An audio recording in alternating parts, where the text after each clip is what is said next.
Hey there my lovelies, and welcome to my BookTube channel, the Sassy Fox. My name is V, and today I'm going to talk about a couple of spooky recommendations. As you all know, I'm currently hosting Rainboween, which is basically a readathon that features LGBTQIA+ books and spooky books at that. So I was in the mood to dress up today. As you can see, I even put on some makeup, which I so rarely do. Actually, I never do that. So yeah, do with that what you want. But I also did my hair and my fingernails. Anyway, I'm totally in spooky mode and I guess you can see it. And before I bell on, I will just go for my recommendations. I will make sure that you will get a couple of recommendations at the end of the video as well. I made some sort of rec sheets on Instagram and I will put them into the video as well so that you can look up all the books I'm not talking about today. I got so many recommendations, I found so many different LGBTQIA+ books, so it was kind of hard to narrow it down, and I decided to do some rec sheets at the ending of the video so you can just pause and write it down or save it or whatever. Okay. This said, today's video is going to be a rather relaxed one. I will just talk about all the LGBTQIA+ books that are slightly spooky or creepy and that were brought to my attention, that I found myself, or that Sabrina found. Hey there, youngie. Okay, so the first recommendation is from an author I already read another book of, and it's Jonathan L. Ferrara, and the first book I read of him was The Ghost of Buxton, Manor, which is an MM ghost book. I suppose you can also tick off paranormal if you read that one. And I loved that one so much. The Ghost of Buxton Manor was probably the first book or the first LGBTQIA+ book I read that had a spooky element to it. And I adored this book so much, and the love story between the two leads was so sweet. And Jonathan L. Ferrara actually got out a second book, and it's some sort of series, I guess, which is called the Buxton Manor series. And the second book he already released it in 2020. For me it's recently, I don't know if you see it the same way, but the second book he brought out is The Monster of Chateau du Coeur. And this is actually some sort of Frankenstein retelling, because there is a monster in an abandoned house and a family moves in there and isn't aware of the monster, and apparently the monster falls in love with the son of the family. So it is pretty similar to the plot of The Ghost of Buxton Manor, but I'm very interested how the Frankenstein thing will work out. So, I mean, we're talking about monsters here. So the prompt of monsters, paranormal, and an MM LGBTQIA+ story is definitely ticked off if you read that one. And I'm very curious about that one because I loved the first book of Jonathan L. Ferrara, and I'm pretty certain the second book will be great as well. Also Frankenstein retelling. Okay. That was the first recommendation. The second recommendation is more in the direction of superheroes, and it's The Fever King by Victoria Lee. And I just recently read The Fever King. I think I read it in April or May, something like that. And I was totally blown away by this book. if you love All for the Game, if you love Captive Prince, I'm pretty certain you will love this one as well. It's actually a duology, and the first book is The Fever King, and it's basically about a boy named Noam, and Noam is a refugee, and there is some sort of fever or sickness going around, and a lot of people, or the majority of people, dies from that sickness if it breaks out, and a couple of people that survive it get superpowers after surviving this. So Noam's father dies and Noam survives and develops some sort of electric superpower. And then he is taken in by the government and by the leader, and there he meets the son of the leader named Dara, and from there on out the story evolves. I really like that one. I was obsessed with this book when I read it back at the beginning of the year, and I can highly recommend reading this if you liked All for the Game, because yeah, it reminded me a little bit of All for the Game. Just supernatural. The next one is The Luminous Dead by Caitlin Starling. And this one is definitely in the category of FF and otherworldly because it plays on a different planet. And the MC in this book, who's named Geir, I hope I pronounced it right, is sent to a planet and wants to explore the caves of this planet. And there's just another woman with her that is supposed to guide her through the caves on that other planet. And apparently the other woman, is very manipulative, and she has to rely on her, but she can't really trust her. And aside from that, something dark and mysterious and creepy is lurking in those caves. So yeah, this sounds really interesting. I definitely want to read this. I'm not also sure if I can pick it up in October, but I will read that one definitely sooner or later because it sounds great. Okay, what else can I recommend to you?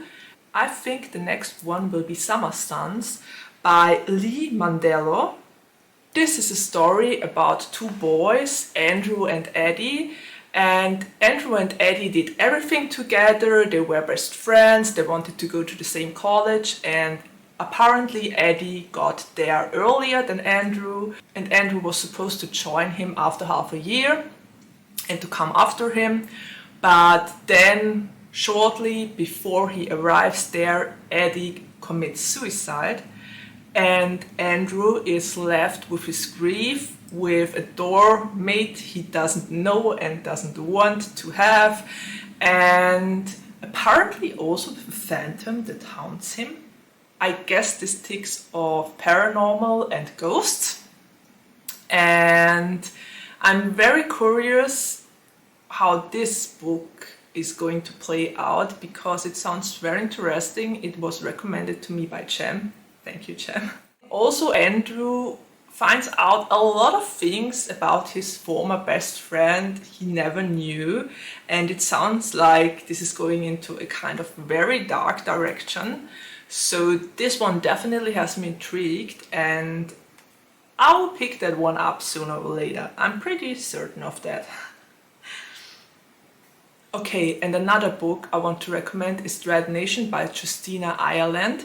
This one sounds very complicated. I gathered that it's an FF book with zombies, and so many people said that it is good. I personally haven't read it yet, but it sounds really intriguing and it's been on my to-be read for quite a while now. The plot line in this one is a little bit difficult, so I decided to just read it from the blurb because, yeah, It sounds a little bit more complicated. Okay, here goes nothing. I will read the blurb.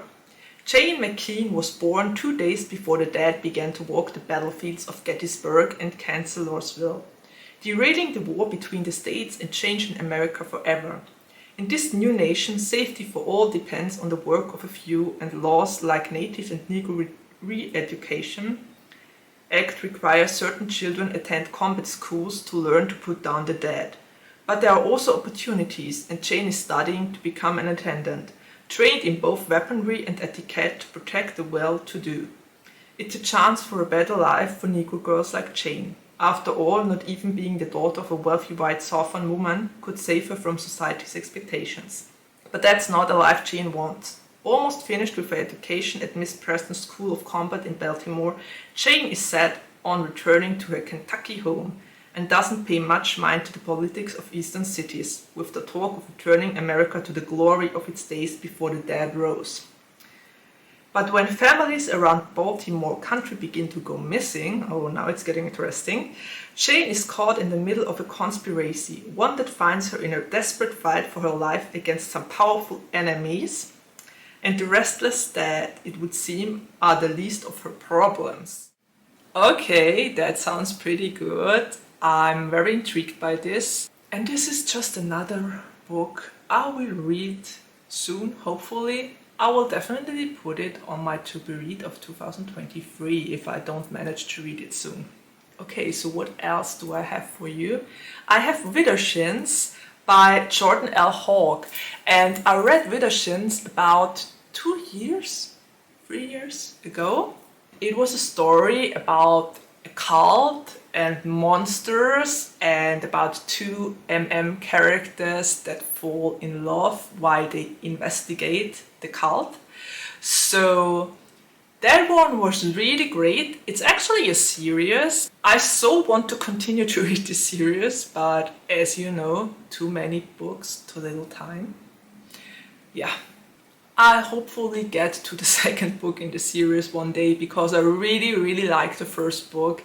It's one of those series I need to finish.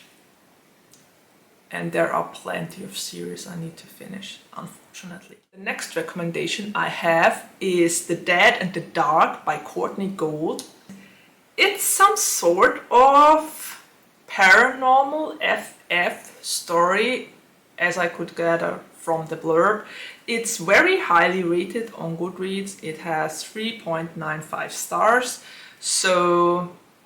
And it was recommended to me, so I'm pretty certain it's going to be a good book.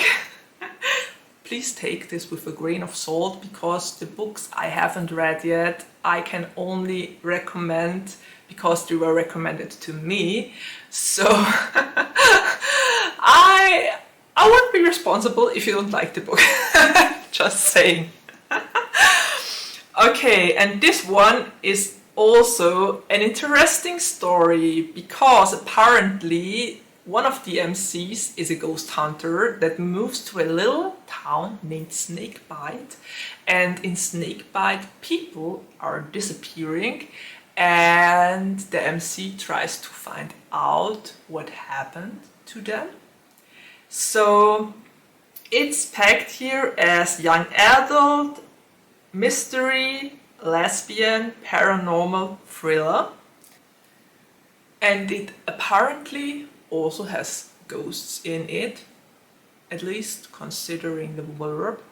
So that one sounds good. Another book I will add to my to-be read.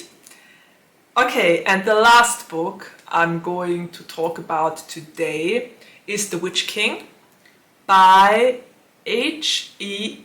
Edgmon. I really had to read it from here because I never would have been able to say that without this help here. And this one is really interesting because apparently it has witches, fairies, and a transgender MC, which is amazing. I mean, a transgender MC in a spooky book is so rare, and also fairies and witches are pretty rare as well. So this one is super interesting for me. And I'm just going to read the blurb once again. and it says, Wyatt would give anything to forget where he came from, but a kingdom demands its king. In Azalin, Fae rule, and witches like Wyatt Croft don't. Wyatt's betrothal to his best friend, Fae Prince Emery North, was supposed to change that. But when Wyatt lost control of his magic one devastating night, he fled to the human world. Now a coldly distant Emery has hunted him down. Despite transgender Wyatt's newfound identity and troubling past, Emery has no intention of dissolving their engagement. In fact, he claims they just marry now and risk losing the throne. Jaded, Wyatt strikes a deal with the enemy, hoping to escape Azalin forever. But as he gets to know Emery, Wyatt realizes the boy he once loved may still exist. Oh, so that's from lovers to enemies and probably to lovers back again. He must decide once and for all what's more important, his people or his freedom. Okay, The Witch King sounds very, very good and has me super intrigued. That one has been on my to-be read already, but if I can manage, I will definitely pick that one up. Okay, so those were, I think, 8 books or so. I lost count. I wanted to recommend to you, if you haven't found anything for Rainboween yet. I think a lot of them aren't all too well known, so I decided to bring them to your attention. And as I already said, at the ending I will put my rec sheets into the video as well, so that you can just look them up.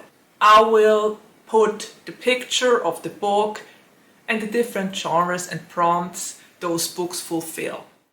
This said, I'm already at the ending of my video. I hope you enjoyed it. I hope I could bring a couple of new books to your attention you probably never even heard about or that weren't on your radar, and that might help you to fill in the prompts of my bingo board. Well, I hope you liked this video. If you did, like, subscribe, comment down below. If you have any recommendations of spooky LGBTQIA+ books, please drop them down in the comments below as well. I love to get new recs. And well, I guess there's nothing left to say except of take care, stay healthy and safe, and see you around the next time. Bye!